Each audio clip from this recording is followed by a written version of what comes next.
Hey guys, welcome to our channel tech career guidance. तो guys, आज की इस वीडियो में हम बात करेंगे कि जो एमसीए का एडमिशन प्रोसेस स्टार्ट होने वाला है, कैप राउंड स्टार्ट होने वाला है, तो उसमें इंपॉर्टेंट डॉक्यूमेंट्स कौन कौन से रिक्वायर्ड होंगे। ठीक है, तो आपको ध्यान रखना है और ध्यान से देखना है, पूरा एंड तक वीडियो देखो। और जो लोग नए हैं, जिन्होंने अभी तक चैनल सब्सक्राइब नहीं किया है, वो सब्सक्राइब कर लो ताकि आने वाली सारी इन्फॉर्मेशन आपको प्रॉपर मिलती रहे और आपका जो कैप प्रोसेस है ये स्मूथली चले। ठीक है, तो हम ध्यान देंगे अब आगे। डॉक्यूमेंट्स लगने वाले हैं। तो सबसे पहले है कि आपका एमसीए का सीटी स्कोर कार्ड आपके पास में 2024 का होना चाहिए। गलती से इसमें 23 लिख दिया है। ठीक है, देन आपके पास में statement of marks, certificates of SSC, HSC and graduation, मतलब आपका 10th-12th की मार्कशीट्स और आपका ग्रेजुएशन की मार्कशीट्स और ग्रेजुएशन का पासिंग सर्टिफिकेट भी आपके पास में होना चाहिए। ठीक है, और अगर आपके पास में अभी डॉक्यूमेंट्स आपके मतलब ग्रेजुएशन की अगर फाइनल मार्कशीट नहीं आई हुई है आपके पास में और प्रोसेस स्टार्ट हो जाता है, तो ये याद रखना है कि आपको फॉर्म फिलअप करते समय अपेयरिंग डालना है, ना कि आप पास डालना है। क्योंकि अगर आपने पास आउट कर दिया ना उसमें, तो फिर आपको वो एलसीवी पूछेगा, लिविंग सर्टिफिकेट पूछेगा, जो कि आपको अभी तक मिला नहीं है। ठीक है, तो ये सब चीज़ें ध्यान रखनी है। और थर्ड नंबर पे क्या आता है, माइग्रेशन।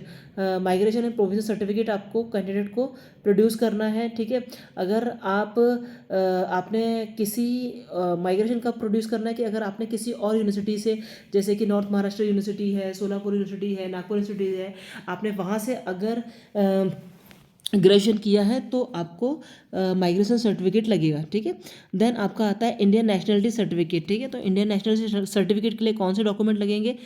3 डॉक्यूमेंट में से एक डॉक्यूमेंट लगेगा। या तो आपका जो स्कूल लिविंग सर्टिफिकेट है, मतलब आपका जो ग्रेजुएशन का जो लिविंग सर्टिफिकेट है, उसमें नेशनलिटी इंडियन ये वर्ड आना चाहिए तो भी चलेगा। या तो फिर आपके पास में इंडियन पासपोर्ट होना चाहिए, या तो आपका जो बर्थ सर्टिफिकेट है उस पर मेंशन होना चाहिए दैट आपका नेशनलिटी इंडियन है। ठीक है, तो ये वर्ड्स आना चाहिए। ठीक है, और आजकल तो अगर किसी ने डोमिसाइल बनाया हुआ है तो एज नेशनलिटी डोमिसाइल भी बनता है, तो उससे भी वो भी नेशनलिटी के लिए लग जाएगा। ठीक है, वो भी मतलब आप उसको यूज़ कर सकते हो।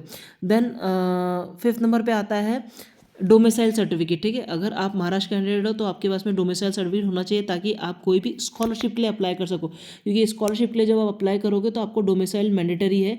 आप जब समाज कल्याण में जब फॉर्म भरोगे महाडीबीटी की पोर्टल पे, तो उस समय आपको डोमिसाइल सर्टिफिकेट मांगा जाएगा। ठीक है, फिर नेक्स्ट आता है कि हाँ, आपके पास में अगर बर्थ सर्टिफिकेट है महाराष्ट्र का तो आप वो भी एडमिशन के टाइम पे आप उसको यूज़ कर सकते हो और डोमिसाइल आप बाद में बनवा सकते हो जब आप स्कॉलरशिप के लिए अप्लाई करोगे।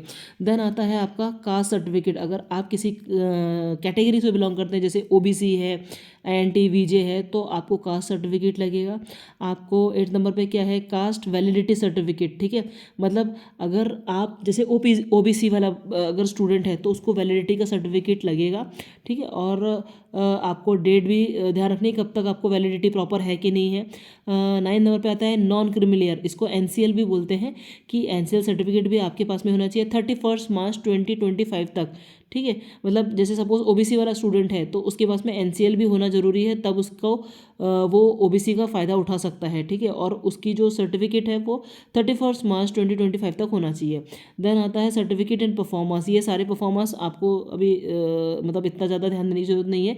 ये जब आपको रिक्वायरमेंट होगी तो आपको कैप सेंटर पे अपने आप ही पता चल जाएगा। ठीक है, दूसरे आता है आपका गैप सर्टिफिकेट। अगर आपका कोई गैप है ग्रेजुएशन में, ठीक है, मतलब तो आपको उस समय गैप सर्टिफिकेट लगेगा और वो 100 रुपीज़ के स्टैम्प पेपर पे बनवाना पड़ता है। ठीक है, आप कहीं भी नियर बाय तहसील से बनवा सकते हो, या तो कोई एडवोकेट होगा आपके पास जान पहचान का, तो आप वहाँ से उनसे बनवा सकते हो।